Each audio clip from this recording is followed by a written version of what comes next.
Brace yourself for unprecedented epicness, because today we're going to be reviewing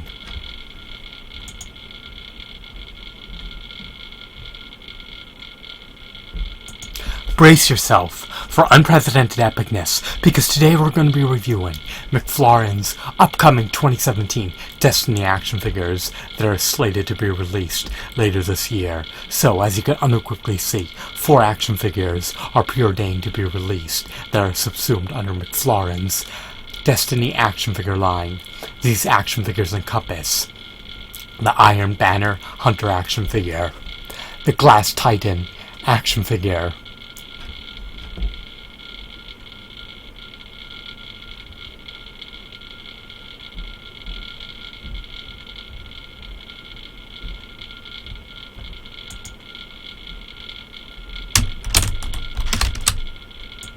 Brace yourself for unprecedented epicness, because today we're going to be reviewing McFarlane's upcoming 2017 Destiny action figures. As you can unequivocally see, 4 action figures are slated to be released come the middle half of 2017.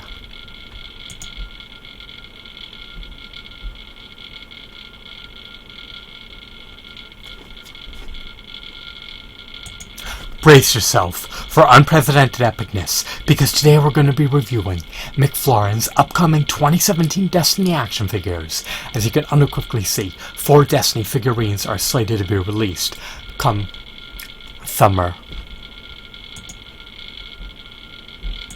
Brace yourself for unprecedented epicness, because today we're going to be reviewing McFarlane's upcoming 2017 Destiny action figures. As you can unequivocally see, 4 stellar Destiny figurines are slated to be released come summer of 2017. These action figures encompass the Iron Banner Hunter action figure, the Vault of Glass Titan action figure, the King's Fall Warlock action figure, and of course, the Lord Saladin.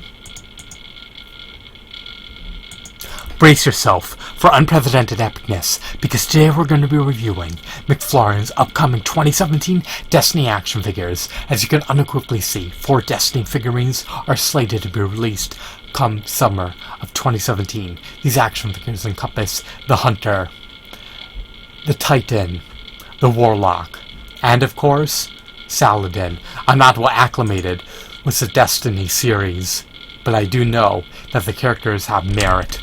These characters are just incredible. I love their sculpts, I love their designs, I love their aesthetics, I love their details, I love their shadings, I love their textures. They're just high quality, robust, intricate, state-of-the-art novel figurines. It's great that McFarlane is dabbling into this uncharted territory. We finally have Destiny characters realized in action figure form. These figures have roughly 14 points of articulation. They don't appear to come bundled with any accessories, however I could be wrong. This figure, the Iron Banner Hunter action figure, is quite stellar. However, he's not worth $22. I would desist from buying him for that price.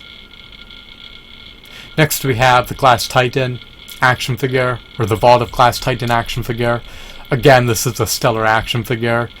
He is a bit lean. He's not as burly and bulky as I would prefer for him to be, so I would refrain from buying him for $20 plus tax. I would wait until he's under $10. It's nice that he has 4 points of articulation. It's nice that he has 14 points of articulation, but it is an issue that he lacks accessories. These characters should be a bit more brawny in my opinion. The joints are going to be flimsy and are not going to be sturdy enough to keep the structural integrity of the figure intact, especially if you want to constantly repose a figurine. McFarlane figures are infamous for having shoddy joints. So next we have the King's Fall Warlock action figure. He's retailing for $19 plus tax. His aesthetics are majestic. His appearance is quite marvelous and eye candy, to say the least, in spite of his magnificent, divine appearance. He just isn't worth the $20 asking price, so I would abstain from buying him for $20. He's just too flimsy, too lean, and doesn't have enough value to vindicate the $20 purchase. So, moving on, next we have Saladin. This figure is more brawny, he's more robust, he's more burly. He has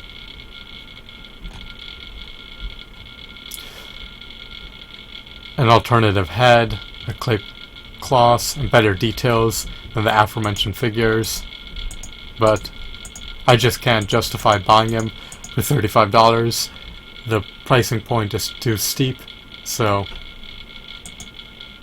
these are excellent figures, but the prices are double than what they should be, especially when you pit them against the Toy Biz Marvel Legends that retailed for $8 plus tax and offered far more value than these Destiny figurines. So, stupendous figurines, but overpriced to say the least.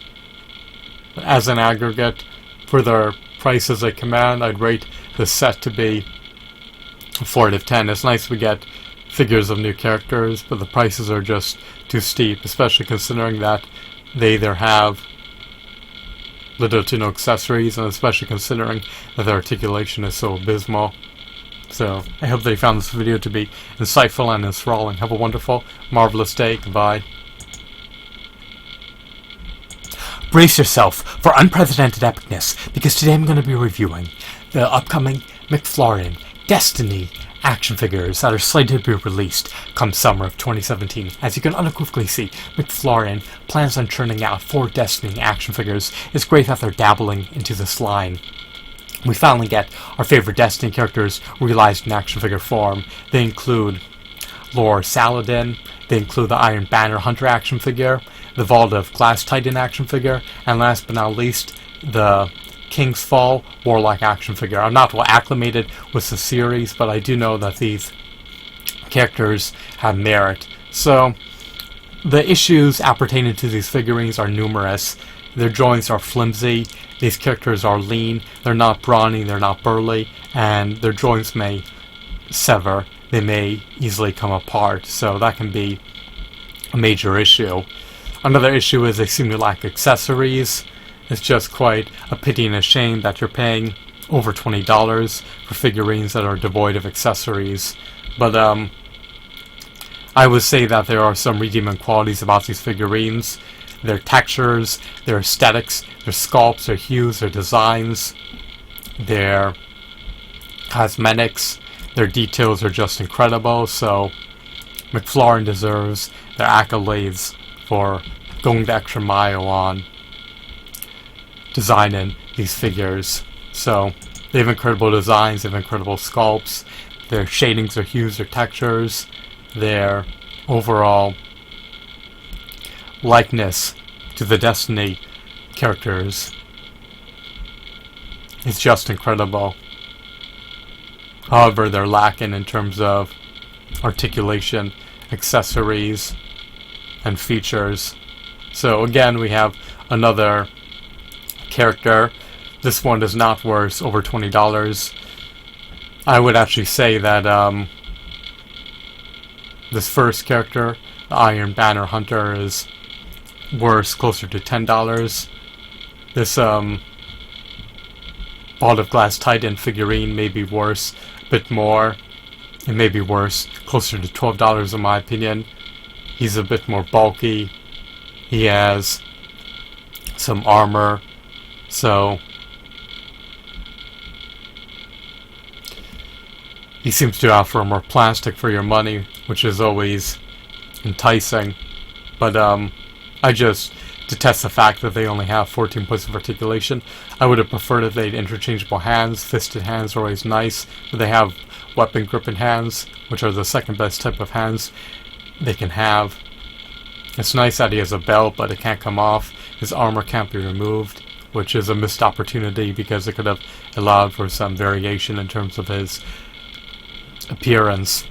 So that figure's a bit better than the other one. It's not as scrawny, but it's not the quintessential Destiny figure either. Next we have this Warlock figure. The aesthetics are novel, they're unique. His wardrobe is majestic, it's divine, but in spite of his uncanny, exquisite appearance, he's just not worth over $19. So again, I would deem this figure to be worth closer to a $10 price point. These figures are a bit scraggly, they're lean, they're not as brawny, nor as burly, nor as bulky, nor as hefty as I would prefer them to be. McFarlane has become infamous for creating action figures with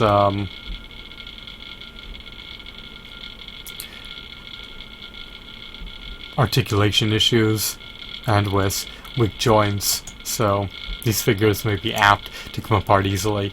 Again, we have another figurine. This figurine seems to be of higher quality. We have Lord Saladin. I would be content with spending closer to $20 for this figurine, but even though he stands 10 inches tall, even though he dwarfs most figurines, even though he has a cloth cape and a helmetless head, even with all that, he's still not worth closer to $40, but I would buy him for closer to $20. So the asking prices of these figurines are nearly twice as much as I would be willing to pay for them. But if you're an avid, devout Destiny fan, then you'll be appeased to know that your favorite characters are being realized in action figure form. Hopefully these prices will plunge. If not, then I may consider buying them for closer to their asking prices if I have some spare cash to deplete. But I doubt that I'll have any disposable income, so I'll have to unfortunately abstain and desist and refrain from buying any of these figurines until their prices plummet and until I can afford them for their asking prices. So as a totality, I'd rate this lot to be a 4 out of 10. Yes, they are amazing in terms of their sculpts and details and shadings and textures and hues and aesthetics and designs, but they're lacking in terms of accessories, articulation, and in terms of integrity. So I have a hunch that 3 of these figures can easily come apart. Lord Saladin may be a bit more sturdy, but again, it's a salient issue that the structural integrity of these figures can easily become compromised. So that's my review of the McFarlane Toys upcoming 2017 Destiny action figures. I hope that you found this video to be insightful and enthralling. Have a wonderful, marvelous day. Goodbye.